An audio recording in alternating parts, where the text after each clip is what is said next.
Animation, a tutorial by Stan Levine.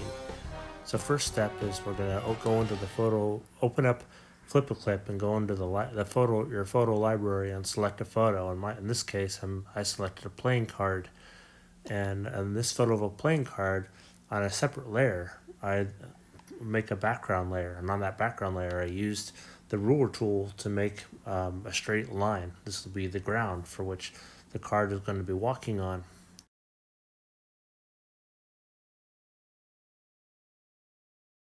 Now we have a third layer where we make the arms and legs, and in the middle layer, layer 2, is where we have the card or the body of the character, and layer 1 is where the background layer is. You can also rename the layers by selecting them and typing in what you want each layer to be called and updating the name of each layer. So the background layer can be where I have the ground where the character walks on, and then the middle layer is where the card is, the body. And layer 3 can be renamed as arms and legs, where the arms and legs will be animated on that layer.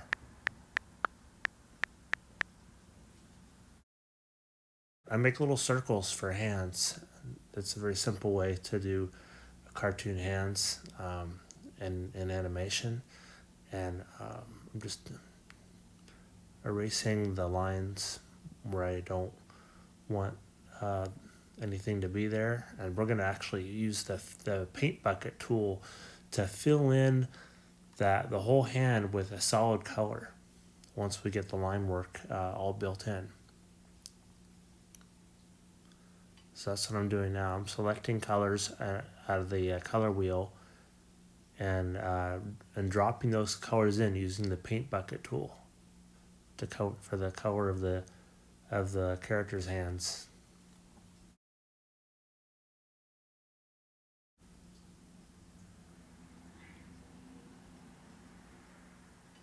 Now I'm selecting the feet.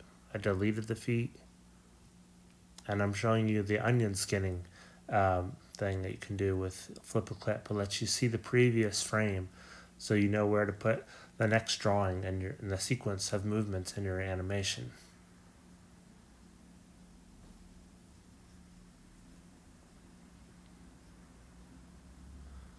You can also adjust the line width to keep your lines consistent in each frame.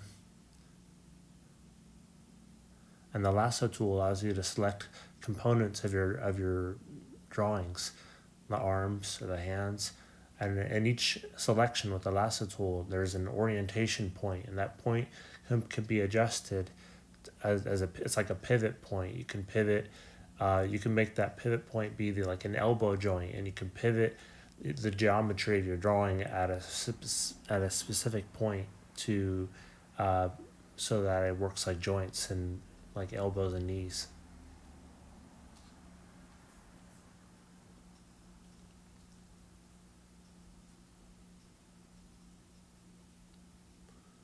The cool thing about working in layers is when I'm erasing the arm, because it's on a separate layer, it doesn't erase the card or anything on any other layer. And now once I've drawn in the fingers of the hand, I can go ahead and select the color of the hand. Say that's the wrong color. So I'm going back into the color selection tool and using the eyedropper tool to select the color I had before, and then I can use the paint bucket tool to drop the color back into the hand.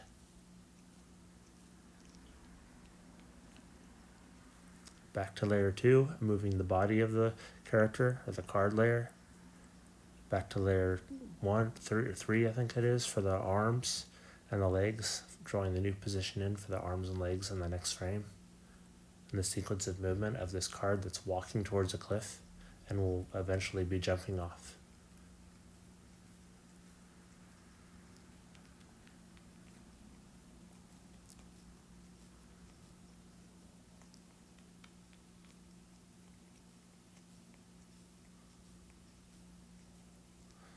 And there's a lot of ways you can copy and paste elements in FlipaClip. In the upper right hand corner of the screen, you'll see a couple of symbols. The first one is a ruler symbol. That's where you get the lines that you can make smooth curved edges or sharp or even lines with using the ruler tool. And the other one is a copy button. The other one is a paste button, so you can copy and paste elements. There's undo and redo, and there's resize. And then the three little dots over there, that's the button you push to add an image or export the project to video, make your movie.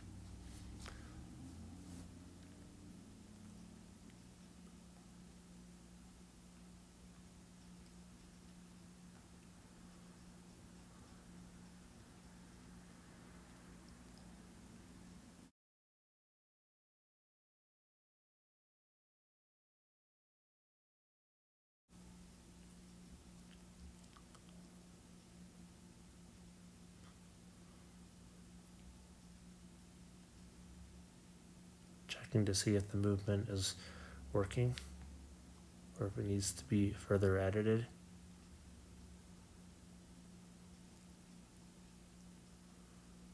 Looks like that arm needs an adjustment.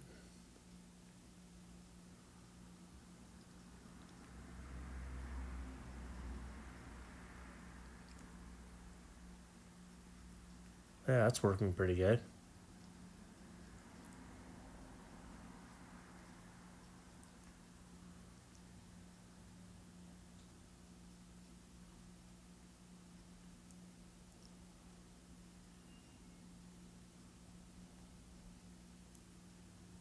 Moving the card or the body of the character further along for the next step.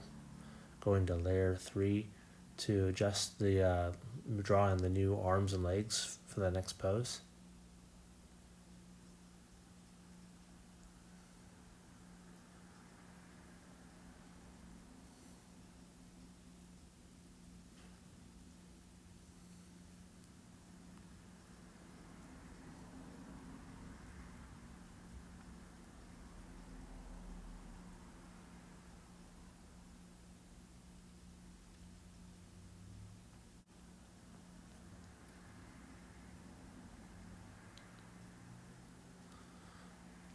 So with FlipaClip, you can scale images that you've imported from your photo library into FlipaClip. You can scale them, and here I've scaled the card to adjust the perspective so that it looks like the character is turned in space.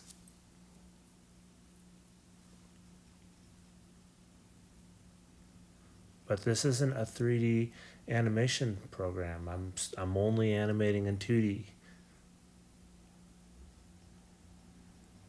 But it can make things look 3D using the scaling tool.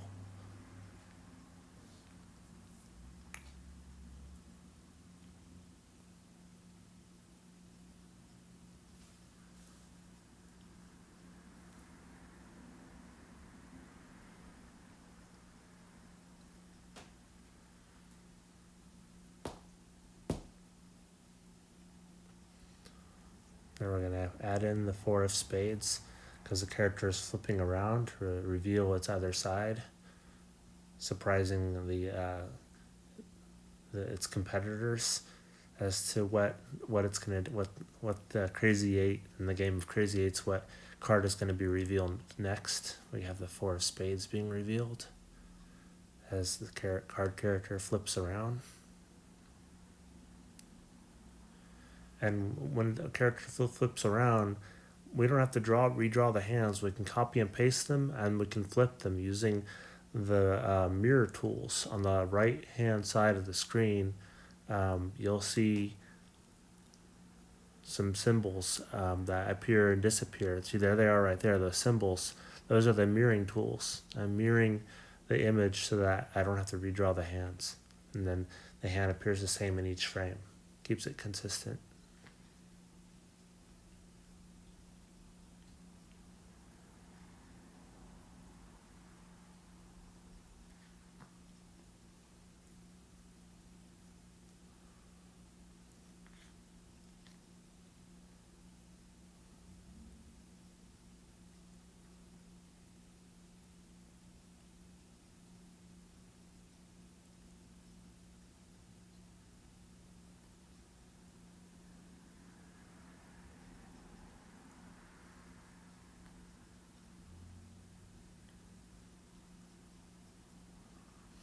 There I've just selected the card or the body of the character on layer 2, adjusted the pivot point so that I can make the character turn from the waist forward as the card character prepares to jump off the cliff into the pile of cards below.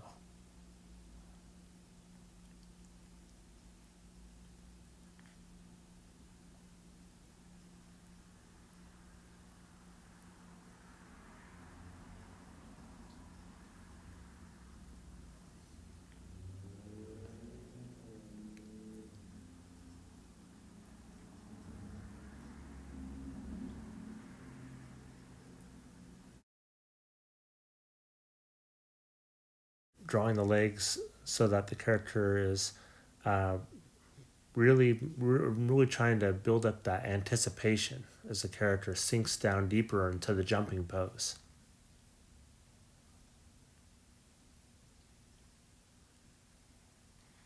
And then here comes the big leap, and I'm using a little bit of squash and stretch on the card by using the scaling feature of FlipaClip.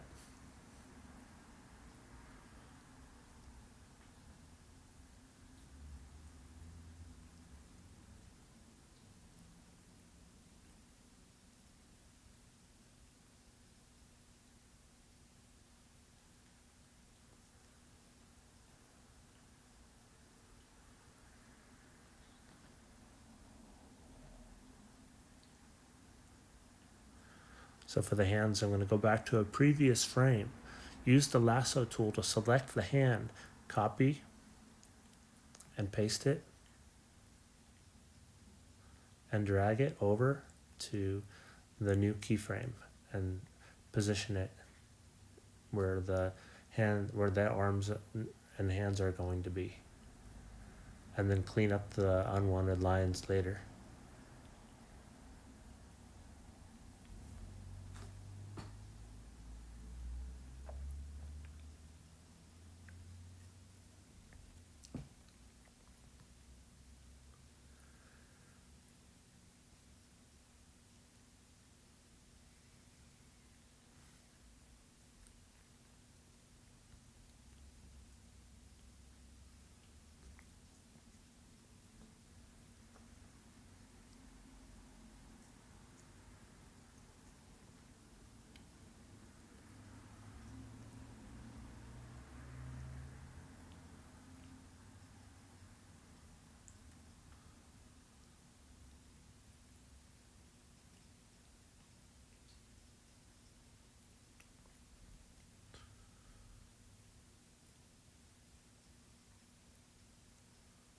So at this point, there's no longer any need to have the hands and legs separate from the card, the body of the character, because everything's moving at once. So I can actually merge those layers together. That way, when I'm animating the new position in each keyframe, I don't have to keep switching layers anymore. Makes it a little easier. Speeds up the workflow.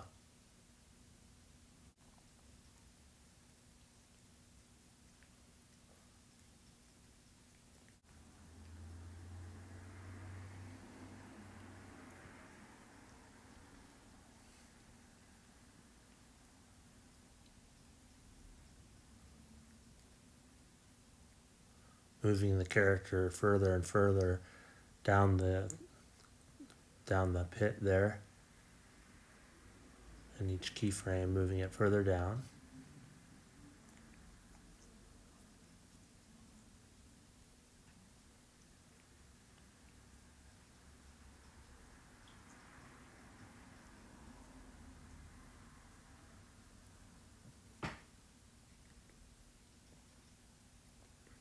Let's see how the animation plays. Yep, characters jumping down into the pit of cards below, revealing that it's a 4 of spades and jumping down into the pit below. We're going to export this movie by selecting the 3 little buttons on the upper right hand corner of the screen and selecting Make Movie. And then we're going to import it into iMovie. Create a new project, create a new movie, import the video into the project. Now we're going to add some footsteps. put some sound effects in to bring this character to life. So there's our card character jumping off the cliff into the pit of cards. We're going to go into sound effects, select footsteps, and it just appears there. iMovie is very user friendly. It'll be a whole bunch of footsteps, more than we need. So there's like a way to cut the part we don't need. The little line is that white line that comes down there. That's where we're gonna clip there's like a clipping split. It says split. You click on split and it cuts it. So we only hear the footsteps for when the card is walking.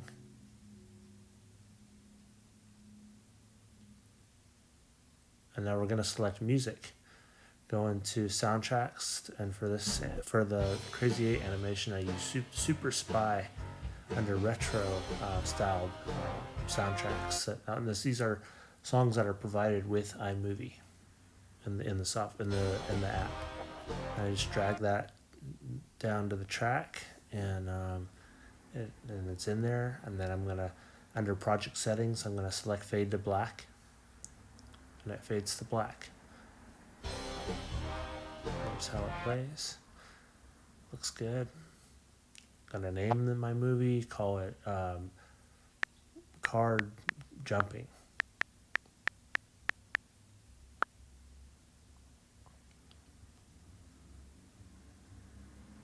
And I'm gonna save the video and select the highest quality, and it says it's been exported to my photo library, and that's it. The movie's ready to share on YouTube, or you can send it in an email or a message to somebody. That's how you make animations with FlipaClip and iMovie.